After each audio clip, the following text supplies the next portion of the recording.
Newly appointed Minister of Agriculture Zulfikar Mustapha said after assessing the state of affairs of the Guyana Sugar Corporation Guysuco, it was found to be in an extremely depressing position.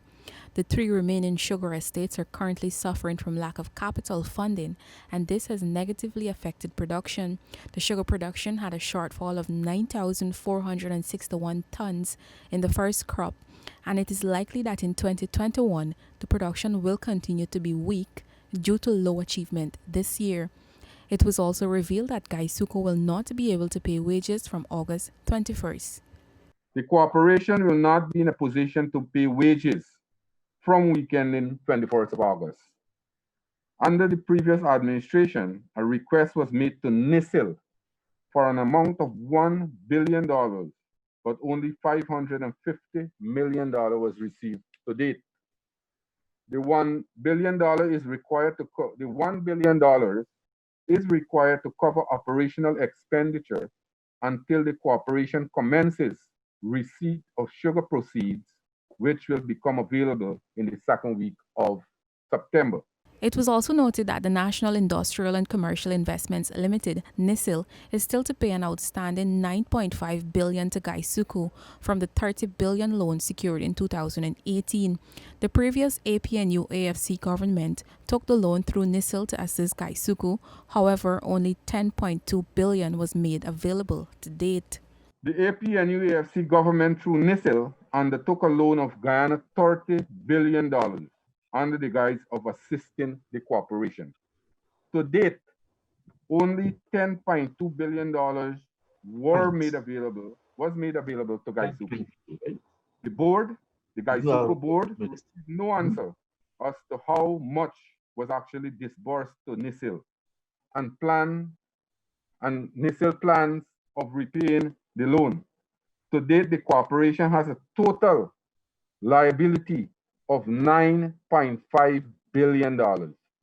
Meanwhile, current projections show that Guysuco would require an additional $1.6 billion between now and the end of the year to keep the industry afloat, as revenue sales from sugar and molasses will not be sufficient to cover expenditure for this period. The minister further reiterated the PPP's government promise to reopen the 4 closed sugar estates. Minister Mustapha could not provide a time frame or how much money will be needed to reopen these estates. A conditional survey of the various estates and an assessment of assets with NISIL would have to be done, the minister said. In terms of the time frame to reopen the closed sugar estate, first of all, Guysuco does not have any assets presently. All the assets of Guysuco were taken over by NISIL.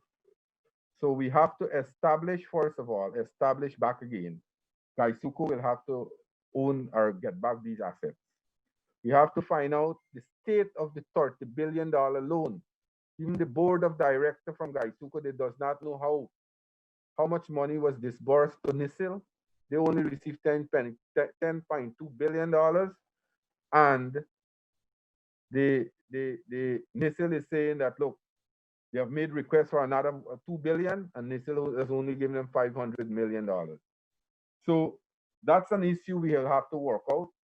It was also noted that the 3 operating estates at Blairmont, Albion, and Afloat is in urgent need of funds to be fully operational.